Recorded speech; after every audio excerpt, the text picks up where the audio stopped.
I'm Rowan Bailey and I am the curator of the exhibition Thought Positions in Sculpture, funded by ROTOR, which took place at Huddersfield Art Gallery in October 2015 and ran until January 2016.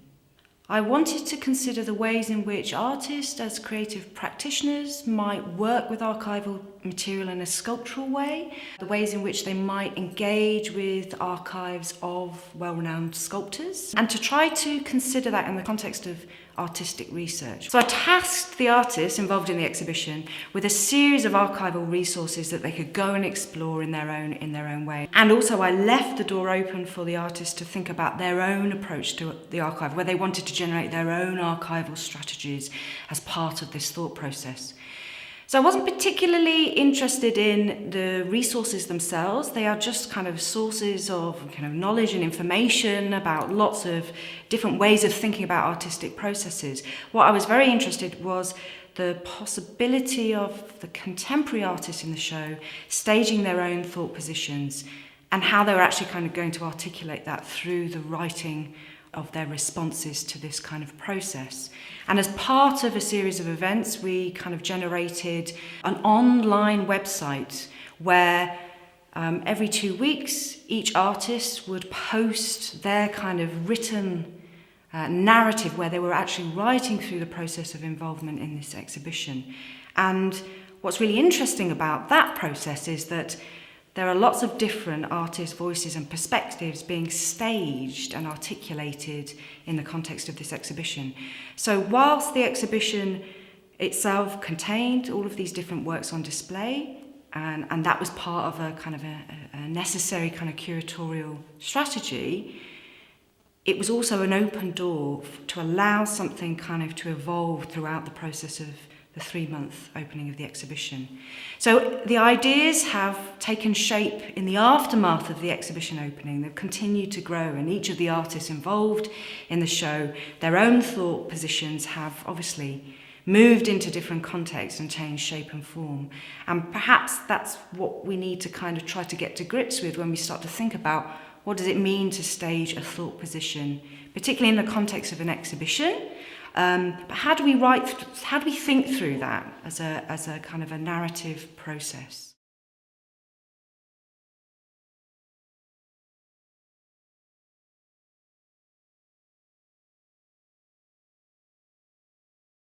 The work we showed in the Thought Positions in Sculpture exhibition was a kind of aspect of our long-term project, which was called Shadow Worlds Writers' Rooms. And that particular piece originated from a study of the Freud Museum in London.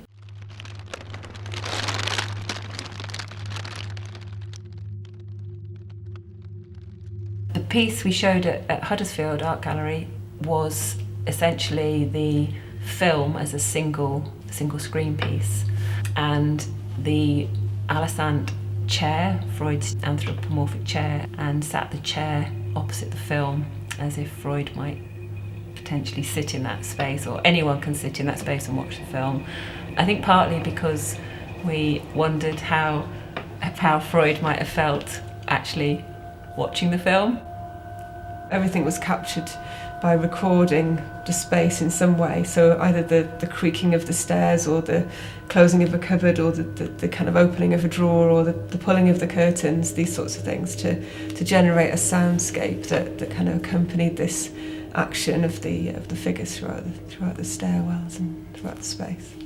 There was a landing on the stairs that was known to be occupied by the women of the Freud household. So, obviously you got Freud, this great father figure, the father of psychoanalysis and the father of that household, but there was this particular space that the women kind of had as their space. The interesting thing about the Freud Museum itself is that the archive is the museum. There isn't an archive that they have stored away somewhere, it's all out pretty much. So the study is the museum. We'd already worked with a replica of Freud's chair when we were down in the museum. So all the filming that we've done with the chair was actually not with his real chair, it was with the replica chair. So we asked permission to actually borrow that chair, which is part of the collection of the Freud Museum. So there was this sort of double of his original chair. But we also discovered that there's more than one double as well. So there's actually a double in Vienna, and also a double that was made for a David Cronenberg film as well about Freud and Jung. So it has quite an interesting story, the chair and the replication, and the fact that the chair itself is very anthropomorphic. And also it was made especially for Freud, wasn't it, as well, because of the way that he liked to sit to read. So in a way it stands in for Freud himself. Often we're temporarily in a space, so it is like a sojourn, it's like we're passing through. We don't really belong there, it sort of belongs to someone else, but we're interposing our sort of presence into that space for a particular time, and in a sense sort of occupying it, and evidencing that occupation in the work that we produce. And So I think a that's temporary thing. because we like the idea of space being public. That's really important to us, especially I think as women, but for anybody, you know, and space increasingly is becoming quite private. So that's an interesting, I think, a subtle but undercurrent of our ongoing practice.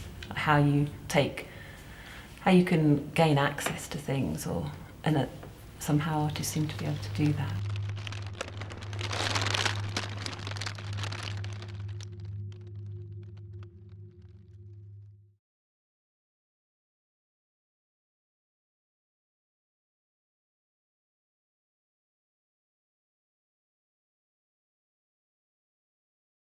I decided that I wanted to try and do something that was about colour and about what I felt was that really nebulous gap between painting and sculpture. And so I have this pile of wood in the corner of the studio, and I just selected some lengths of wood and I chopped them into different shapes and painted them different colours to sort of vaguely represent what the collapse between painting and sculpture. And just by having these coloured sticks, I brought them along to this meeting and I said, this is my sculptural thought. And I held this bunch of sticks on the table and then let go like pickup sticks. And so they just fell in some sort of pictorial form. And I'd also written things about that sort of tried to articulate some of my questions. And they're very quick sort of notes that I read out to people. And I knew when I did that I'd done something really important. And I then went on a residency and I'd photographed myself in the studio dropping the sticks. So I have lots of different photographs of just, not so much the action of me dropping them, but I'd photographed them obviously after, just on my phone, just after those sticks had dropped. So there was these sort of random spacings and I thought these were really interesting. And then I went on a residency and I decided to make drawings from these photographs. They don't really look like the photographs very much.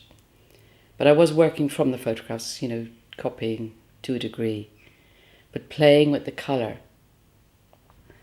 And I decided to go to the Leeds Art Gallery, the sculpture collection there. And then I saw Geoffrey Clark's piece and it was like my sticks had become alive and turned into something else. And I recognised it. I knew straight away that this was something that I just knew. I understood it. I understood the language that this was made in. And so it did happen in a sort of backwards way, but it doesn't seem to matter because I think he would have recognised what I had done. So there was this synergy I felt between our thoughts. So that's really how I ended up backwards in the show.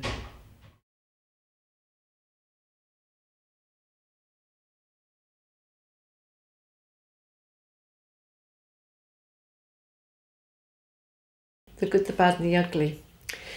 Actually, that's two pieces of sculpture and an essay wrapped into something that I could think about a very particular piece of music that became popular at a very particular time in my life.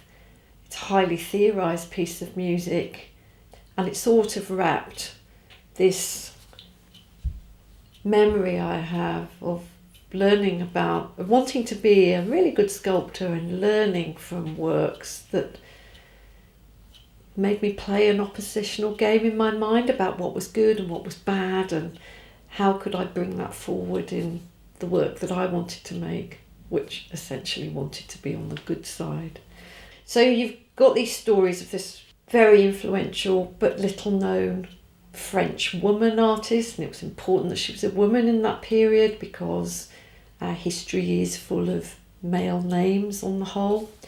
So Germaine Richier was not just distinct because she was a sculptor's favourite and some rare work in the Tate and French, but she was a woman. So she was making sculpture with a different sensibility. And the works of Reg Butler, who I wanted to admire, but his later works caused a lot of consternation socially. Women artists particularly demonstrated against them at the Tate, and he's known for publishing very male and genius orientated and class orientated views on good sculpture, and I'm really interested in the way these things run through my own mind when I'm making work, because I think they still perform in what I do, or my own determination to defy that kind of culture is still performing in what I do as teacher and artist.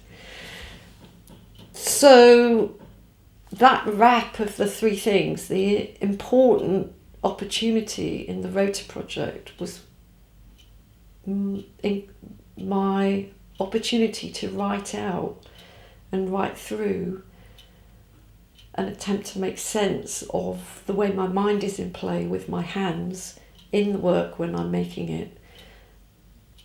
And those works that I was thinking about, I think because I'm making tiny works now, they are in the scale of, and they're modelled, they really are dancing around in my imagination. I want to do it as well as them, but I want the meaning to be different. So that work as a whole with the writing is a great opportunity to try and put that story into a kind of scholarly, informed context about sculpture, feminism, lived experience, cultural capital, all those things.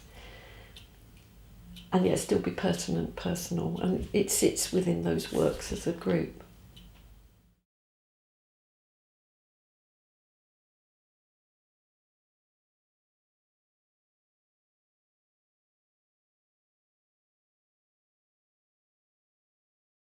I came across this photograph of the head of Victory, and it was a sculpture by an artist called Henry Charles Fair of the figure of Victory, made initially for the Leeds War Memorial, and it was unveiled in 1922.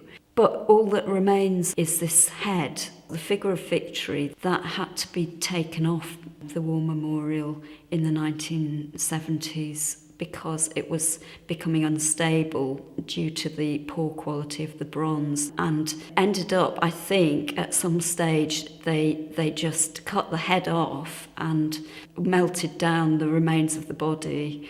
So that intrigued me, and I wanted to discover more about its history. I went to the Leeds Library, public records in the library, and they've got a whole book of press cuttings about what sort of memorial we should have for the city of Leeds. After that, I went to the West Yorkshire Archive Service, and they had a whole file of letters written by families of people who had died in the First World War. They were letters from people wanting to attend the ceremony and asking for tickets. So I explored the figure of victory on this war memorial in two different ways, really. One was I was thinking about how when you have this great loss, this great shared loss, all these people who died in the First World War, all these bereaved families, they need a point which they can come together. So the unveiling ceremony was obviously hugely important to a lot of people, but at the same time, as well as being a figure of grief and mourning, it was also a figure of victory that stood on the top of this war memorial. The figure still represented a triumph, and when you read the press cuttings, they are definitely looking for something that will represent the ideals of the British Empire. And so in order to investigate that, I was interested in partly the materiality of the sculpture itself and the fact that the head that's now left behind is kind of a decapitated head. That's all that's left. And you can see up into the neck. And this brought to mind my thoughts about the term hollow victory and the materiality of this head, which is now so corroded and sort of stained. And so I wanted to explore that idea of the ideal of empire and the reality of empire. I went down to the Imperial War Museum and I went into their film archive, and I found those amazing, so I wanted to use those in some way to show the other side of what this monument might represent. I decided to position the head of victory quite high up because I wanted viewers to look up into her hollow neck. And then I'd found in the files at Leeds Art Gallery, there was a little piece of a kind of fragment of the base of the statue. So this tiny fragment I positioned in front of the head. And then on either side of her, to one side, I'd made these kind of drawings, collages that were made out of copies of these letters of families and also copies of the press clippings that I'd seen in Leeds Library and photographs and drawings that I'd made as well. So they're on one side, but then on the other side to think about the effects of conflict and also ongoing conflicts in the world, ongoing wars. I chose on that side to use some of this Imperial War Museum footage.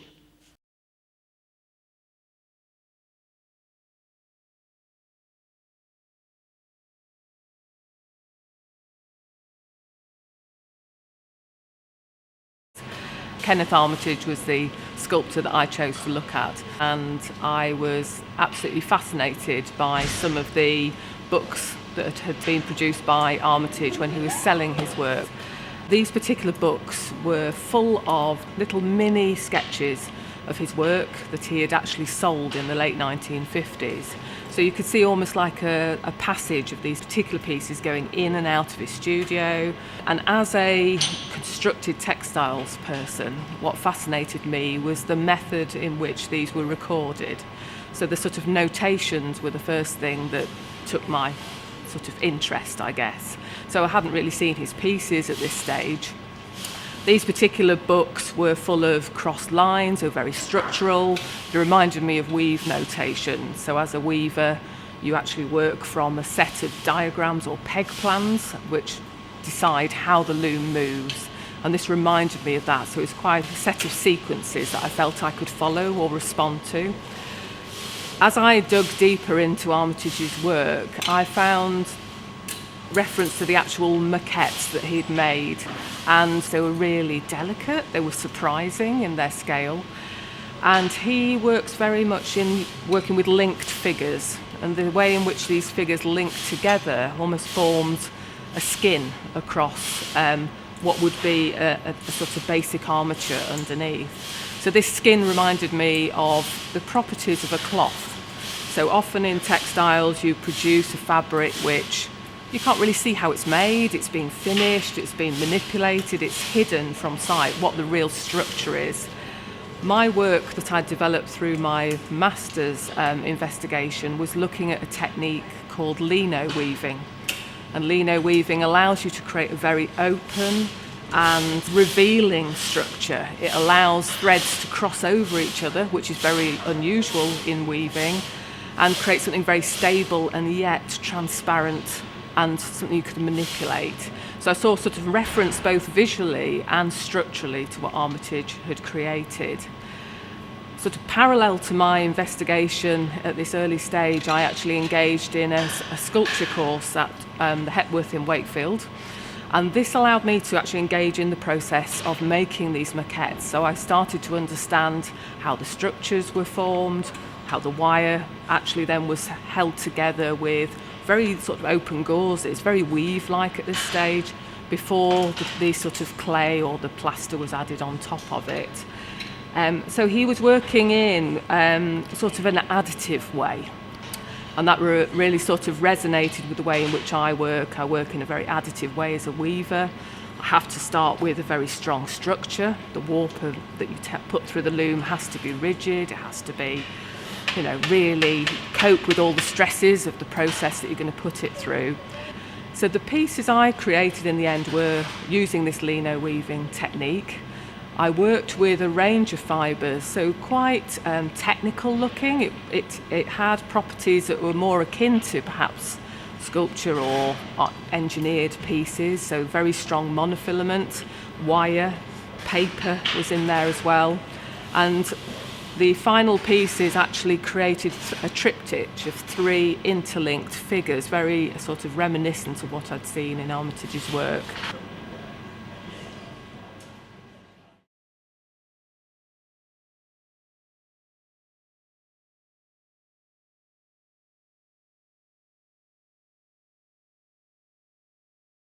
The archive I chose to work with was called The Artists' Lives. It's a project set up by the British Library, and for many years they've been conducting really extensive interviews with artists, getting them to talk about their whole sort of life, as it were. The archive was really amazing, and I spent many weeks listening to many interviews. And what was powerful for me was I let it infiltrate my life. As I was reading and thinking, I kept having this notion of apparatus, contraption. I'm slightly hesitant to make an artwork thing anyway, but particularly because I'm very wonderfully asked to think about thinking and how it relates to my work. And I kept thinking of the idea of a contraption and a device. At the same time, I was thinking very much of the experience of listening to the archive in my studio, in my home, and wanting to deliberately somehow bring the private into the piece of work. And that's where the notion of the drawers came in, and this notion of furniture. But a furniture less to put my jumpers in, or for you to put your books in or something, but this sort of idea of the way that thinking, not thought and information, but the way thinking evolves around leading a life. And how there's something philosophically valuable about that. And at the same time, through my research on meteorites and this sort of worship, the argyolithy or something, where in very ancient times people would worship stone. So they already had culture. They actually made the most ornate contraptions to put the bare stone in.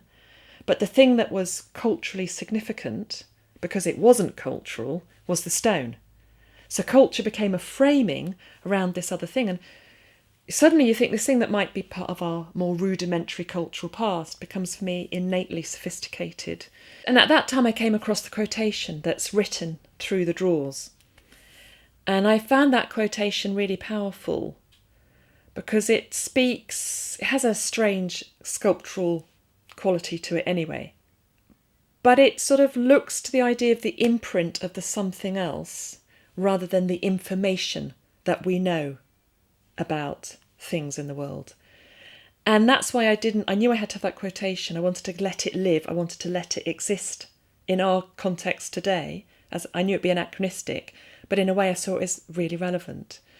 But I knew it had to be not hidden, but that it had to belong to the work.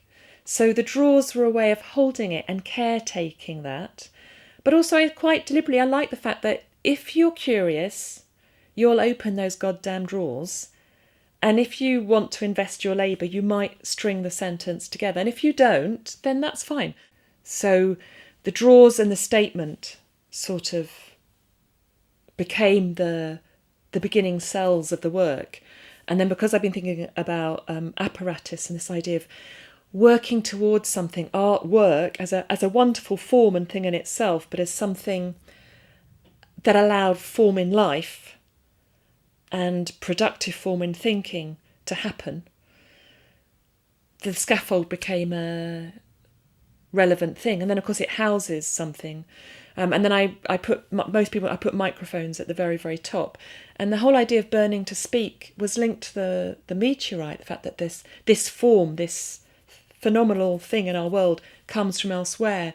This sense that just like those artists I'd listened to and which I revere them so much, hoping that my own ability to have that happen, which is both my labour and of me, but also of something else, wanting that to happen and really not sure how that happens. And certainly probably not by me speaking to you or writing something. So that's why that whole title was quite important, and I didn't want to explain it, although I think the piece of writing I wrote sort of becomes part of that contraption.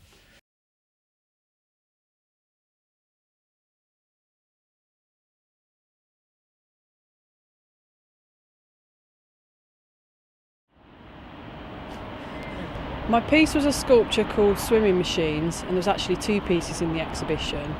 The piece I made was a large-scale sculpture of an actual swimming machine.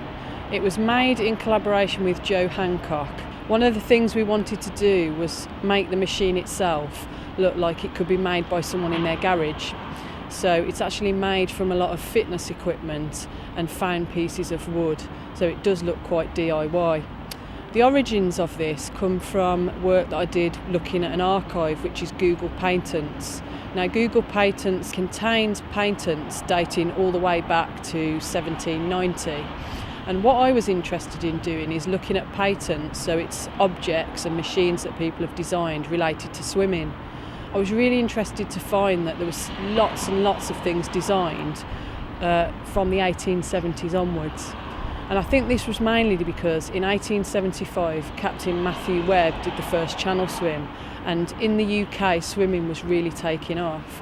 So from that point onwards, what you find in Google Patents archive is lots of really fantastical devices that were designed by inventors with the idea of making swimming easier to learn. And one of the machines that we based our design on, me and Joe, was a particularly fantastic idea of a machine that would be land-based, so you wouldn't actually go in water to learn to swim, and it would help you learn to swim breaststroke. So we looked at that original patent and adapted that in various ways, and we came up with a sculpture in the exhibition. Alongside that was an outfit that was also made with a costume designer, and this was quite interesting because it's based on webbed parts of fishes. And the idea of this costume, dating back to around the same time, was that if you had webbed parts of an outfit that you would wear to swim, it would actually make it easier to swim in. And ironically, again, it's quite difficult to move your arms if you're wearing an outfit that's actually got webbed underarm sections. The other work alongside this is a series of collages called Swimming Machines. And those collages are collages that I made from different parts of machinery. And they look visually like the patents that you see in Google Patents archive, but they're quite fictional and very impossible to make. The parts for these collages come from military things such as helicopters, warships, planes, and they're put together to make the viewer believe really that these are real machines that could move through water. And there's 70 of these swimming machine archives.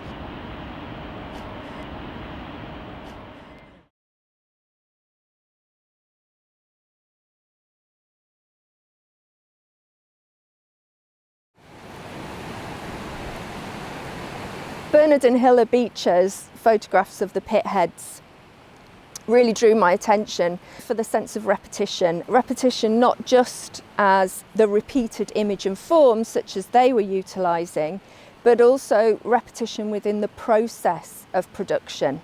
And I recently, well, about 5 years ago, I moved from London, central London, to a little place called Marsden, which is up on the Pennines in West Yorkshire.